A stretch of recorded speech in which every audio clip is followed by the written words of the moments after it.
What's up, everybody? Welcome back to the Backseat Startup Podcast, where we give unsolicited advice to strangers on the internet. Today, I'm joined by Brennan Woodruff, the COO and co-founder of GoCharlie. Brennan, thank you so much for being on the show. Would you mind giving a little introduction for us? Yeah, great to be here. Thank you so much for the opportunity, Luke. Can't wait to steer the car from the back seat. My name's Brennan Woodruff. I went to Indiana University. I am currently COO of a startup called GoCharlie.ai. We're trying to make content creation as fun as playing with a puppy. So if you'd like to check us out, give it a whirl. We have a free tier. But more importantly, we're here for Luke and I to have a couple laughs and maybe see if we can drop some wisdom on you. And more importantly, I just found out that Brennan is a 35 times groomsman. My bank account does not like me very much for that, but man, was it fun.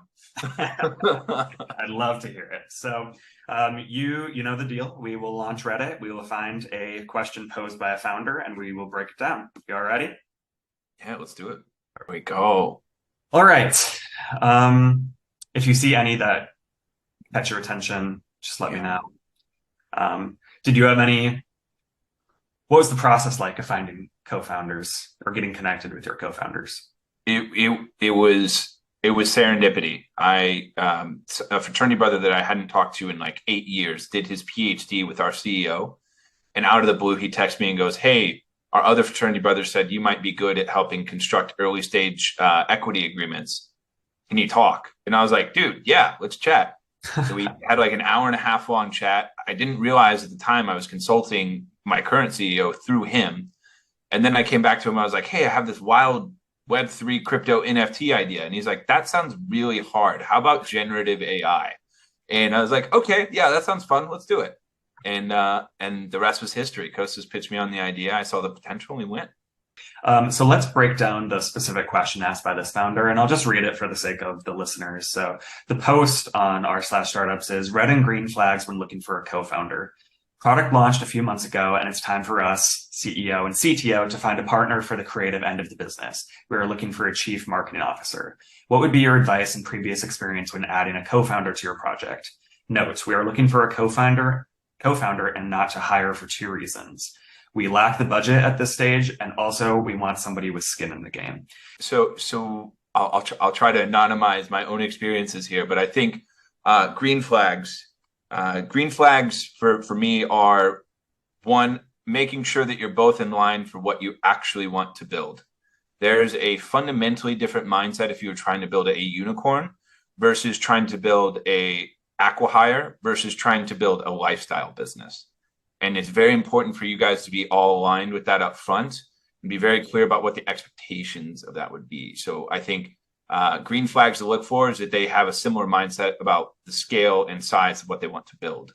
I think another green flag is that they have complementary skills to you, but there's not too much overlap. I think founders should complete one another and not necessarily overlap. So if you're finding someone that's really easy to talk to, it's probably because you're trying to hire you, and that might not be the best idea for a founder. So I'd say a red flag would probably be they're too similar to you. You have too much skill overlap.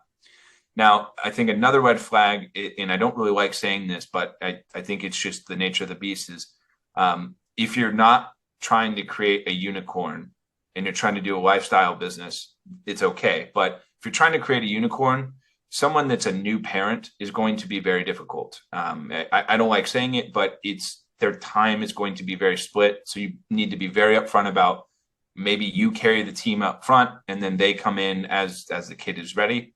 But just know that that's going to be a different time management structure.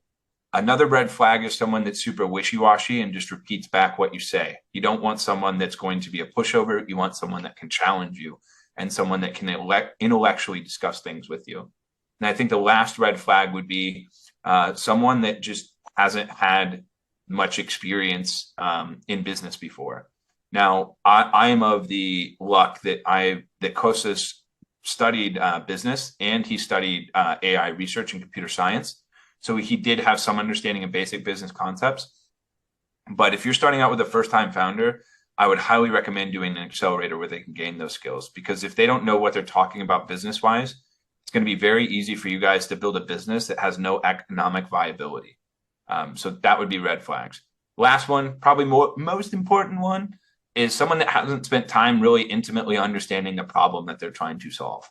Costas had spent some time, saw the potential of AI solving the problem. But if you're like, yeah, I'm going to fly to space, and you have no space experience, you have no rocket building experience, it's probably not going to work.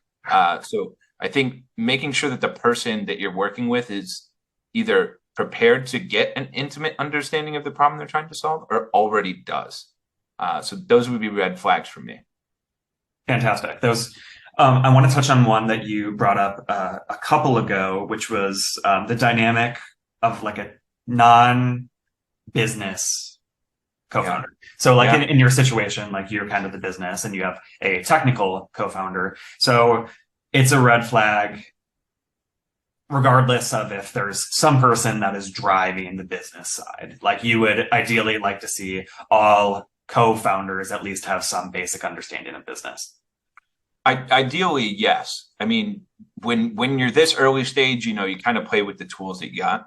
Mm-hmm. One of the reasons I got involved in this was that I saw an opportunity to build these incredible AI minds into equally weaponizable business minds. Mm-hmm. They're incredibly intelligent. And one of the things that I feel is an unfortunate factor of just the world that we live in is that these researchers don't understand how capable they are or are trained on the skills to like present those things. And so that's been one of the biggest joys for me is I get to coach Costas. I get to coach Despina. I get to show them their capabilities and their confidence continues to be ever growing. And so that's a really awesome part. But I think that if you're going to be the non-technical co-founder, it is your responsibility to execute or to educate the rest of the team. I love the point that you made about if you're looking for somebody too similar, you're just hiring yourself. And yes. So I think, yeah, exactly. And that's so wise because you don't want to have overlapping skills because you want complementary skills so that you can cover everything that has to be done at a startup. But also, that kind of brings up some personality things. So when you're looking at the personalities, dynamics between co-founders, what is the most healthy level of communication, particularly around like disagreements? Like, obviously being too passive can lead to unresolved issues not coming up in the first place. So when you're looking at the relationship, what does an ideal one look like to you? Yeah. So, I will start out by saying I don't think I gave as much thought to that at the beginning as I wish I would have. Us being a distributed team, communication is of the utmost importance because you're at a distinct disadvantage versus the people that are sitting in the same room, all working together. I don't think we're ever going to be that team. We get together every quarter, but it's very, very important that you guys have established boundaries for communication, and we're getting a lot better at it. Now, as it pertains to like different personalities and disagreements, you hit the nail on the head. That definitely happens. I am a bit of a bull in a china shop. I am we're going to move at light speed type person. And, whether it's a blessing or a curse, we'll find out in the long run. But Costas is a more patient person, probably some of that coming from him being a father. But he also is very thoughtful and he likes to take his time and chew his food and spend time with ideas. And I think that's a really great balancing mechanism for my for better or for worse, I call it chaos energy, that tries to move us at light speed. And so it's a good balancing act. But then when we do get into the big disagreements, one of the first things that we said when we met in person was it's going to get heated. We're going to argue. We're going to come at one another. But at the end of the day, respect is going to be a mandate. We will not have this get personal. We will not attack one another. This is a matter of business. We are friends and we are going to build something incredible, but respect is the expectation. And so I think setting the tone early for that allowed us to approach disagreements from a standpoint of, mutual agreement. Now, as we get bigger, I don't think that that'll be the case.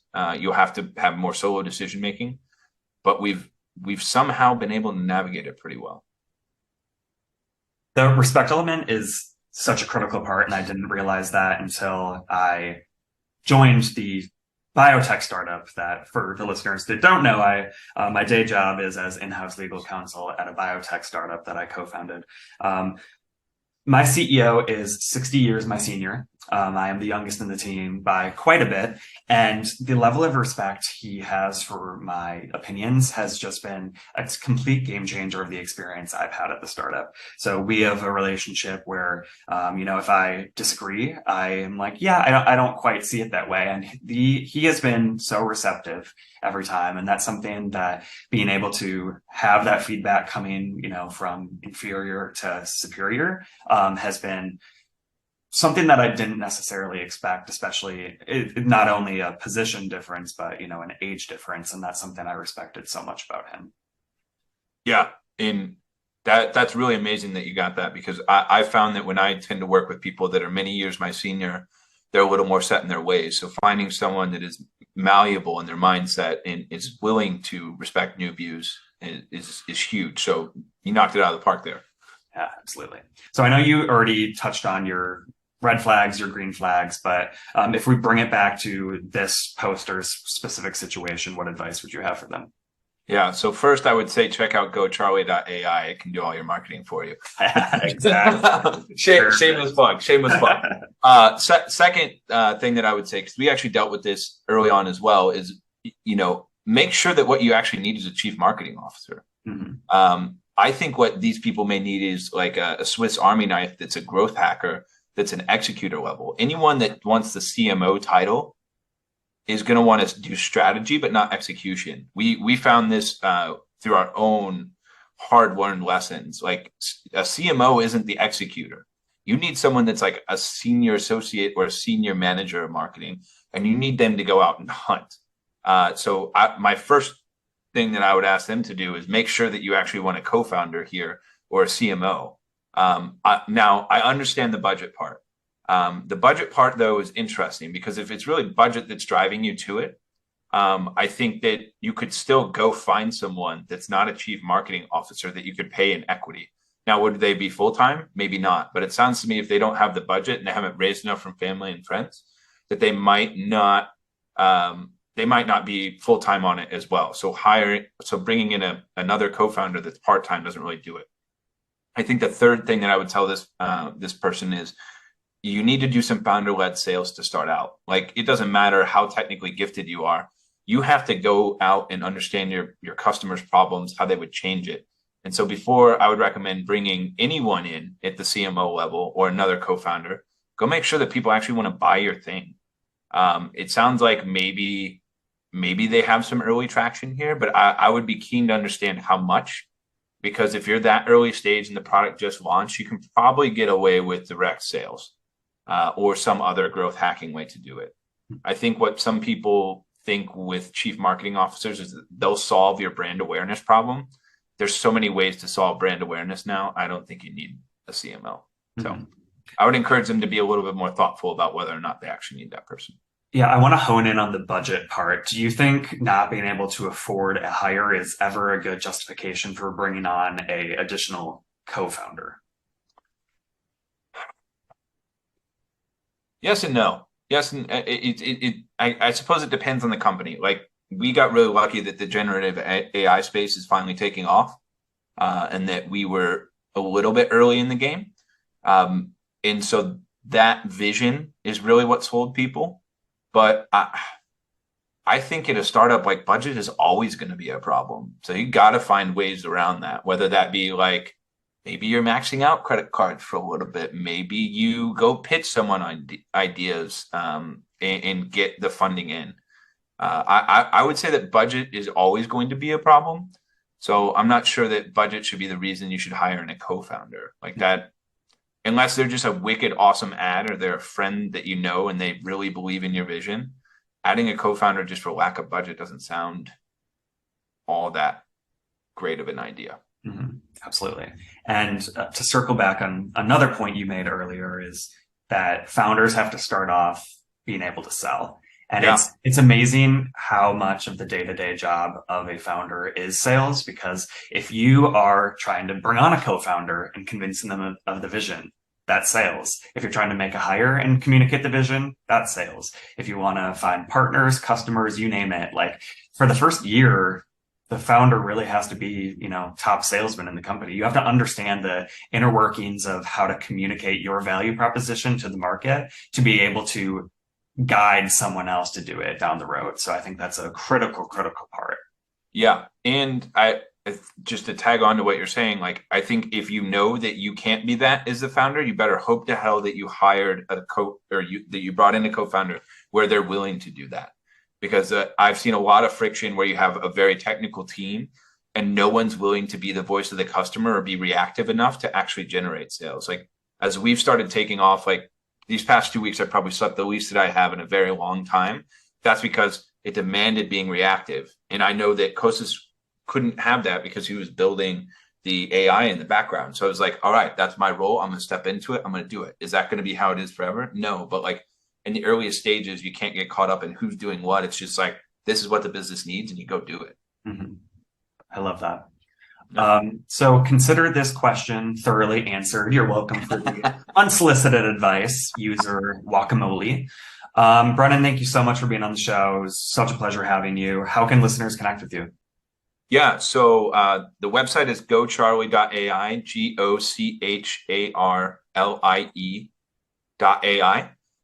You can also join our Facebook community. It's a pretty rabid group, so you might want to turn off your notifications if you join.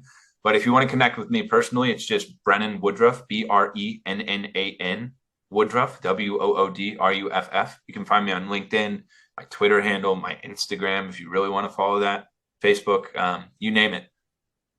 As an active user in the Facebook group, highly recommend. It's a great place to be. And I also use GoCharlie all the time. If you are a subscriber to the newsletter, you will probably see some of those images generated by GoCharlie in there. So I think really, really highly of the product, and I think very highly of co-founder Brennan Woodruff. Thank you so much for being on the show. Thanks for having me, Luke. Thank you for watching this episode of Backseat Startup. Please like and subscribe for more. This show is brought to you by Startup Founder Daily. We feature founders across our platforms for free. If you'd like to apply, head to the application form in the show notes.